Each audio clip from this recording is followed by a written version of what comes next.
பரிசுத்த வேதாகமம். ஆதியாகமம் அதிகாரம் 42. எகிப்திலே தானியம் உண்டென்று யாக்கோபு அறிந்து தன் குமாரரை நோக்கி, நீங்கள் ஒருவர் முகத்தை ஒருவர் பார்த்து கொண்டிருக்கிறது என்ன? எகிப்திலே தானியம் உண்டென்று கேள்விப்படுகிறேன். நாம் சாகாமல் உயிரோடு இருக்கும்படி நீங்கள் அவ்விடத்திற்கு போய் நமக்காக தானியம் கொள்ளுங்கள் என்றான்.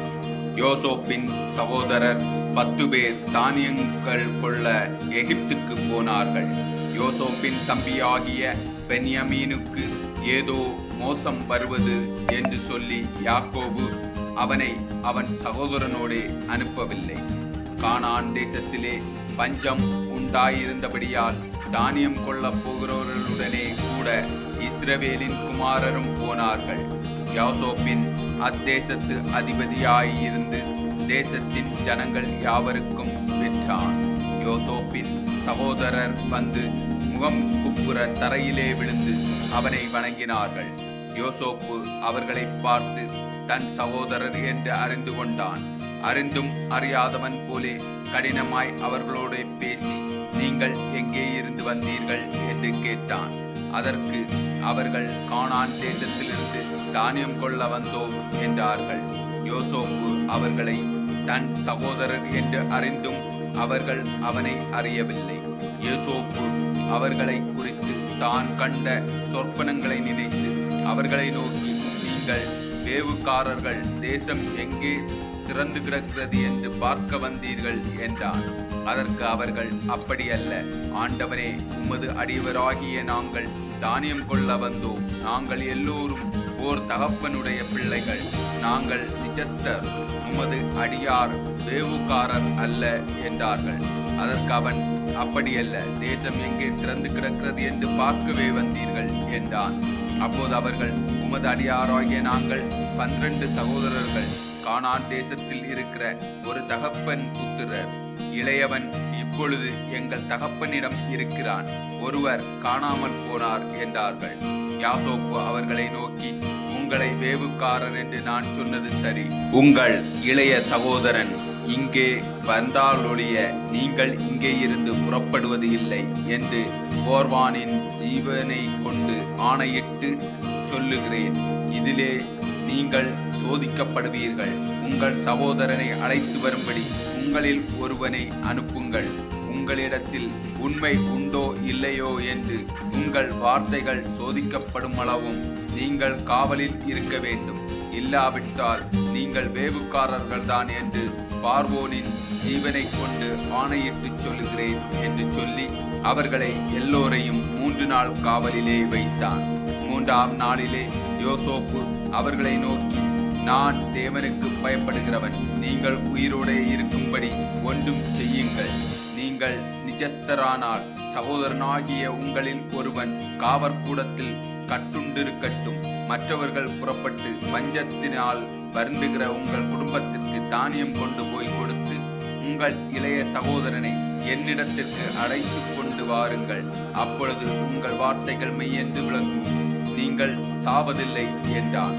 அவர்கள் அப்படி செய்கிறதற்கு இசைந்து தம்முடைய சகோதரனுக்கு நாம் செய்த துரோகம் நம்மேல் சுமந்து அவன் நம்மை கொஞ்சி வேண்டிக் கொண்டபோது அவனுடைய மன வியகுலத்தை நாம் கண்டு அவனுக்கு செவி காட்டாமற் போனோமே. ஆகையால் இந்த ஆபத்து நமக்கு நேரிட்டது என்று ஒருவரை ஒருவர் பார்த்து சொல்லிக் கொண்டார்கள்.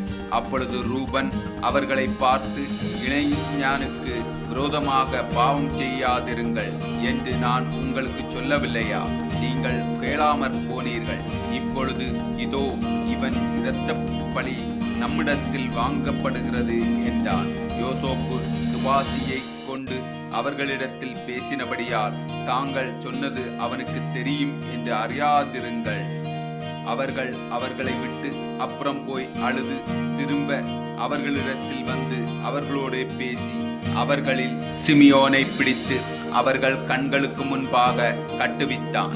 பின்பு அவர்கள் சாக்குகளை தானியத்தால் நிரப்பவும் அவர்கள் பணத்தை திரும்ப அவனவன் சாக்கிலே போடவும் வலிக்கு வேண்டிய ஆகாரத்தை கொடுக்கவும் யாசோப்பு கட்டளையிட்டான்.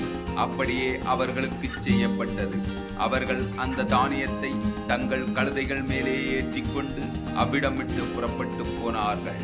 தங்குகிற இடத்தில் அவர்களில் ஒருவன் தன் கழுதைக்கு தீவனம் போட தன் சாக்கை திறந்தபோது சாக்கின் வாயிலிலே தன் பணம் இருக்கிறதைக் கண்டு தன் சகோதரரை பார்த்து, என் பணம் திரும்ப வந்திருக்கிறது, இதோ அது என் சாக்கிலே இருக்கிறது என்றான். அப்பொழுது அவர்களுடைய இருதயம் சோர்ந்து போய் அவர்கள் பயந்து ஒருவரை ஒருவர் பார்த்து, நம் தேவன் நமக்கு இப்படி செய்தது என்ன என்றார்கள். அவர்கள் கானான் தேசத்தில் உள்ள தங்கள் தகப்பனாகிய யாக்கோபினிடத்தில் வந்து தங்களுக்கு சம்பவித்தவைகளை எல்லாம் அவனுக்கு அறிவித்து, தேசத்துக்கு அதிபதியாயிருக்கிறவன் எங்களை தேசத்தை வேவுபாக்க வந்தவர்கள் என்று எண்ணி எங்களோட கடினமாய் பேசினான். நாங்களோ அவனை நோக்கி, நாங்கள் நிஜத்தர்கள், வேவுக்காரர்கள் அல்ல, நாங்கள் 12 சகோதரர்கள், ஒரு தகப்பன் புத்திரர், ஒருவர் காணாமற் போனார், இளையவன் இப்பொழுது கானான் தேசத்திலே எங்கள் தகப்பனிடத்தில் இருக்கிறான் என்றோ. அப்பொழுது தேசத்தின் அதிபதியானவன், நீங்கள் நிஜத்தர்கள் என்பதை நான் அறியாதபடி உங்கள் சகோதரில் ஒருவனை நீங்கள் என்னிடத்தில் விட்டு பஞ்சத்தினால் வருந்துகிற உங்கள் குடும்பத்திற்கு தானியங்களை கொண்டு போய் கொடுத்து உங்கள் இளைய சகோதரனை என்னிடத்தில் அழைத்து கொண்டு வாருங்கள்.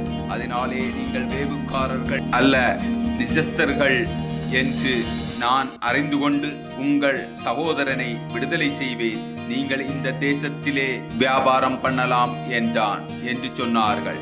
அவர்கள் தங்கள் சாக்குகளில் உள்ள தானியத்தை கொட்டுகையில், இதோ அவனவன் சாக்கினிலே அவனவன் பணமுடிப்பு இருந்தது.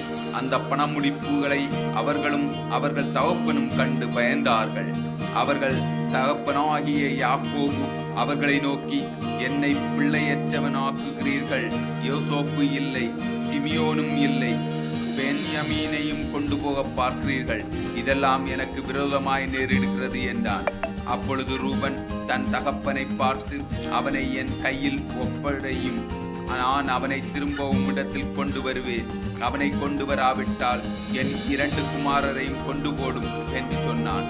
அதற்கு அவன், என் மகன் உங்களோட கூட போவதில்லை, அவன் தமையன் இறந்து போனான், இவன் ஒருவன் மீதி இருக்கிறான். நீங்கள் போகும் வழியிலே இவனுக்கு மோசம் நேரிட்டால் நீங்கள் என் நரைமயிரை சஞ்சலத்தோட பாதாளத்தில் இறக்க பண்ணுவீர்கள் என்றான்.